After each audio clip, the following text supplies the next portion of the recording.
बच्चों चलते हैं मेंटल मैथ कक्षा 7 के अगले प्रश्न पर। मैं हूं हरी सर और आप देख रहे हैं मेरा YouTube channel math with Hari sir. ये स्पेशल मैंने हिंदी मीडियम के बच्चे जो हिंदी मीडियम स्कूलों में पढ़ते हैं या हिंदी मीडियम सेक्शन के अंदर है उनके लिए मैंने बनाया। काफ़ी दिनों से फरमाइश आ रही थी सर हिंदी में बताओ, हिंदी में बताओ, तो मैंने उनके लिए बनाया है।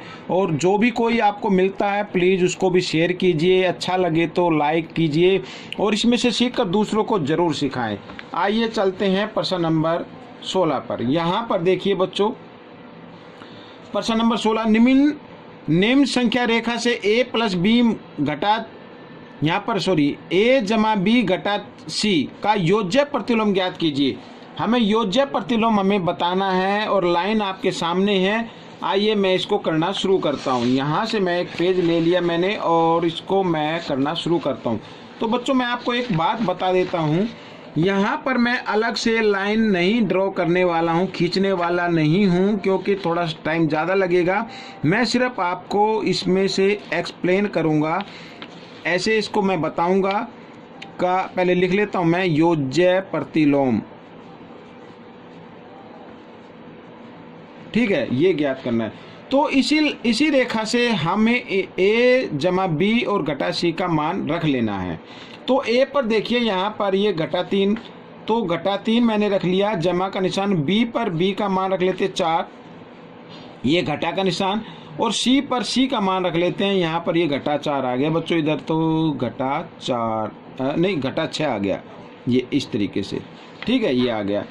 तो अब हम करते हैं इसको, घटा 3 जमा 4 और घटा घटा जमा, जी हाँ ये बिल्कुल। और यहाँ पर आ गया घटा 3, 6 और 4 होते हैं 10 जमा 10। अब 10 में से 3 घटा दीजिए, होता है 7, इस तरीके से। अब लेकिन 7 का तो योज्य प्रतिलोम बताना है, तो 7 का योज्य प्रतिलोम होगा बच्चों, यहाँ पर लिख देता हूँ 7 का योज्य प्रतिलोम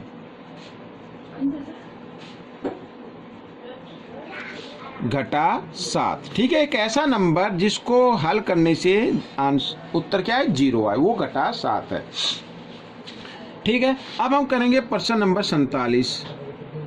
प्रश्न 47, और 47 के अंदर भी ये रेखा दी हुई है जैसा कि आप देख पा रहे हैं। हमें इसमें से जो निकालना है, ठीक है, ये आप क्वेश्चन देख लीजिए। अब मैं इसको करना शुरू करता हूँ यहाँ से। तो इसमें है ये a घटा b और यहाँ पर c, इस तरीके से इसका करना है का गुणात्मक प्रतिलोम, का गुणात्मक प्रतिलोम, ठीक है, ऐसे।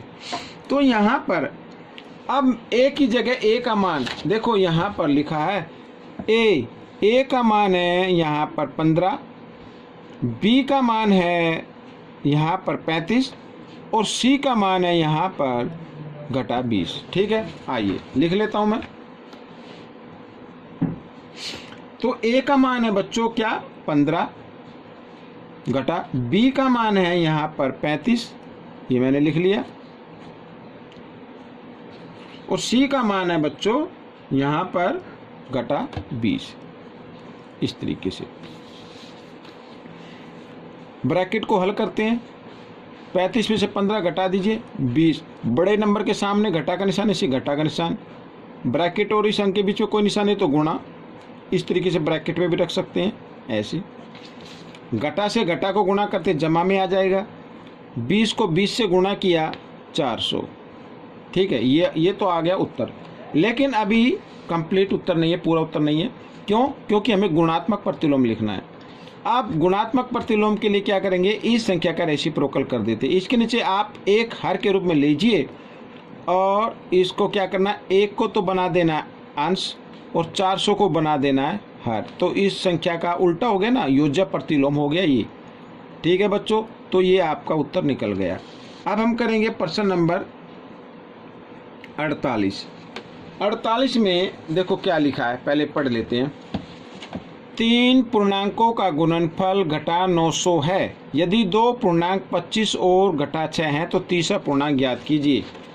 तो मान लो तीसरा पूर्णांक है x, यहाँ पर लिख लेता हूँ, माना तीसरा पूर्णांक x, ठीक है। पहला पूर्णांक वो भी लिख लेते हैं, पहला पूर्णांक है इसके अंदर 25, दूसरा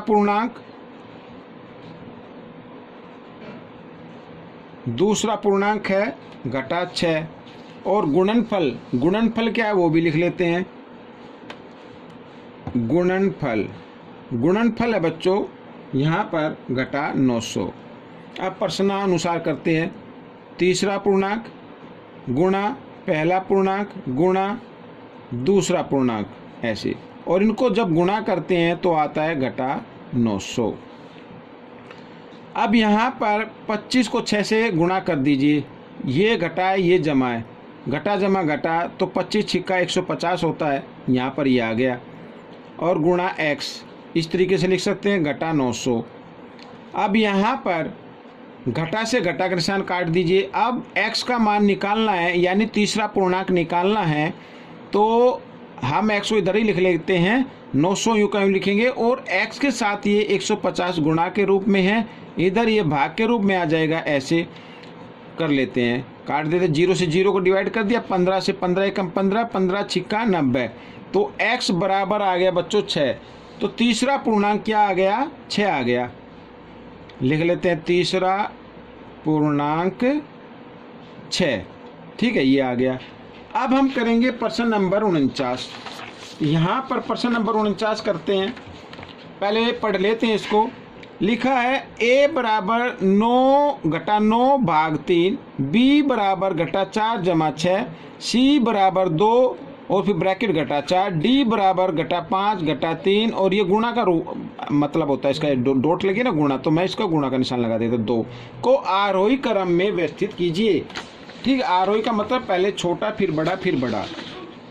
आइए प्रश्न 49, तो मैं मान लिख लेता हूँ बच्चों। पहले a का मान है यहाँ पर ब्रैकेट घटा 9 भाग 3, ठीक है, और b का मान है बच्चों घटा 4 जमा 6, इस तरीके से, ठीक है। c का मान है यहाँ पर 2 घटा 4, ये ब्रैकेट में, इस तरीके से, ठीक है, और d का मान है यहाँ पर घटा 5 घटा 3 गुणा 2, ठीक है। इसको क्या करना है, आरोही क्रम में लिखना है। पहले a का मान हल कर लेते हैं, कितना आता है।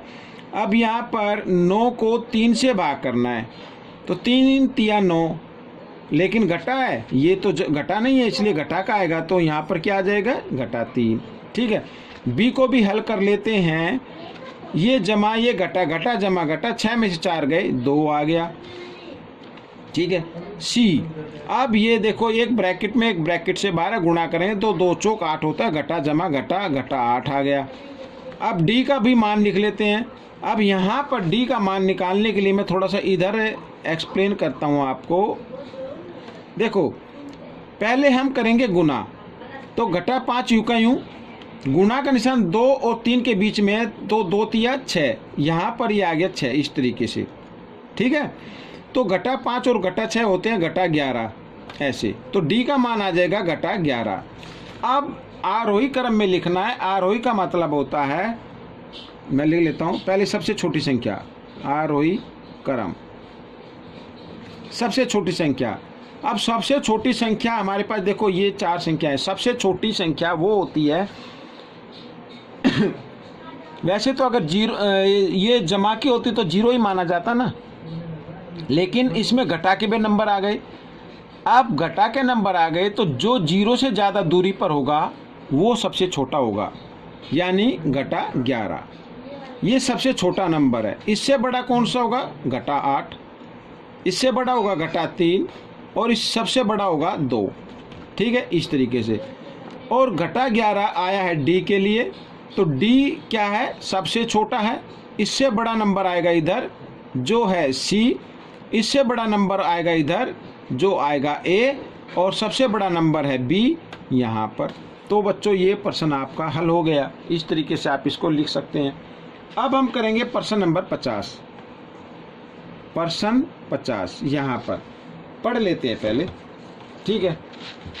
ये देखिए, घटा 12 जमा 16 घटा 42 भाग 3 और गुणा 7 के योज्य प्रतिलोम को, इसका जो आंसर आएगा उसके योज्य प्रतिलोम को घटा 2 घटा 3 तथा घटा 4 के गुणनफल में जोड़ने पर प्राप्त संख्या बताएं। ठीक है, आइए करना शुरू करते हैं।